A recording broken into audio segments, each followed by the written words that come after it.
Friends, मैं आप सभी को यहाँ पर सिंहासन बत्तीसी की कहानी सुना रही हूँ। यह सिंहासन बत्तीसी 32 कहानियों की एक श्रृंखला है जो राजा भोज और राजा विक्रमादित्य से संबंधित है। यह कहानियाँ शिक्षाप्रद होने के साथ साथ रहस्य और रोमांच से भरी हुई हैं।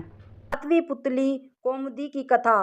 7वें दिन जैसे ही राजा भोज दरबार में पहुंचे और सिंहासन की तरफ बढ़े, 7वीं पुतली कौमुदी जागृत हो गई और राजा से बोली, हे राजन, इस सिंहासन पर बैठने की जिद त्याग दो। इस सिंहासन पर वही बैठ सकता है जो राजा विक्रमादित्य की तरह गुणवान हो। अगर तुम में उनकी तरह गुण भी हों तो अवश्य इस सिंहासन पर बैठना। सुनो, मैं तुम्हें परम प्रतापी वीर विक्रमादित्य की कथा सुनाती हूँ।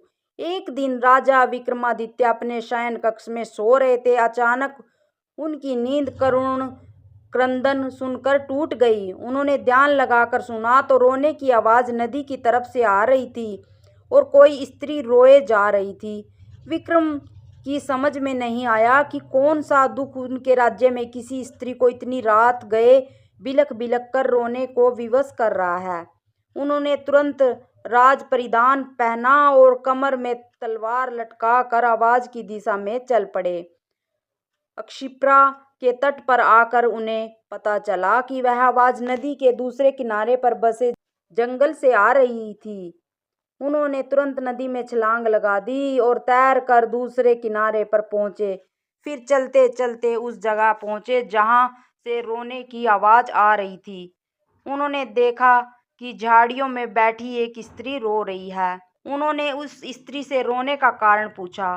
स्त्री ने कहा कि वह कई लोगों को अपनी व्यथा सुना चुकी है, मगर कोई फायदा नहीं हुआ। राजा ने उसे विश्वास दिलाया कि वह उसकी मदद करने का हर संभव प्रयत्न करेंगे। तब स्त्री ने बताया कि वह एक चोर की पत्नी है और पकड़े जाने पर नगर कोतवाल ने उसे वृक्ष पर उल्टा लटकावा दिया है।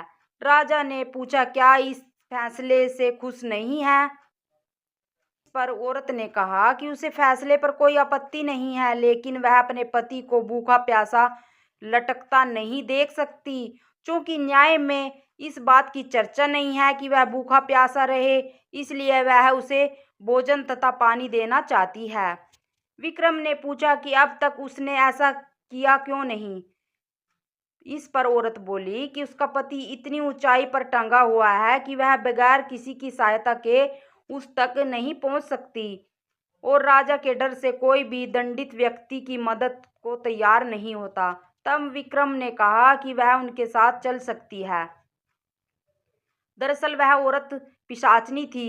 वह लटकने वाला व्यक्ति उसका पति नहीं था। वह उसे राजा के कंधे पर चढ़कर खाना चाहती थी। जब विक्रम उस पेड़ के पास आए तो वह उस व्यक्ति को चट कर गई। तृप्त होकर विक्रम को उसने मनचाही चीज मांगने को कहा। विक्रम ने कहा वह अन्नपूर्णा का पात्र प्रदान करे जिससे उनकी प्रजा कभी भूखी नहीं रहे।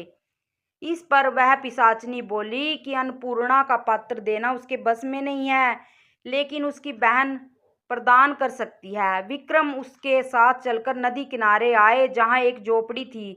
पिशाचनी की आवाज देने पर उसकी बहन बाहर निकली। बहन को उसने राजा का परिचय दिया और कहा कि विक्रमादित्य अन्नपूर्णा पात्र के सच्चे अधिकारी हैं, अतः वह उन्हें अन्नपूर्णा प्रदान करे। उसकी बहन ने सहर्ष अन्नपूर्णा पात्र उन्हें दे दिया। अन्नपूर्णा लेकर विक्रम अपने महल की ओर रवाना हुए।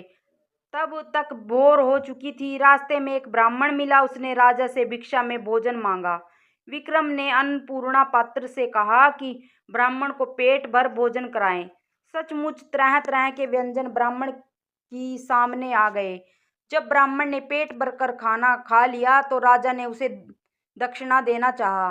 ब्राह्मण ने अपनी आंखों से अन्नपूर्णा पात्र का चमत्कार देख चुका था, इसलिए उसने कहा, अगर आप दक्षिणा देना ही चाहते हैं तो मुझे दक्षिणा स्वरूप यह पात्र दे दें, ताकि मुझे किसी के सामने भोजन के लिए हाथ नहीं फैलाना पड़े।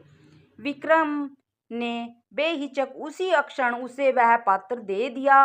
ब्राह्मण राजा को आशीर्वाद देकर चला गया और वह अपने महल लौट गए। कौमुदी बोली, बताओ राजन, क्या तुम ऐसा कर पाते अगर राजा विक्रम की जगह होते? इतना कहकर कौमुदी पुनः सिंहासन में जाकर जड़वत हो गई। राजा भोज विचारों में खो गए, सिंहासन पर बैठने का अन्य उपाय खोजने लगे। अगले दिन 8वीं पुतली पुष्पवती ने रोका राजा भोज का रास्ता। पढ़े अगले अंक में।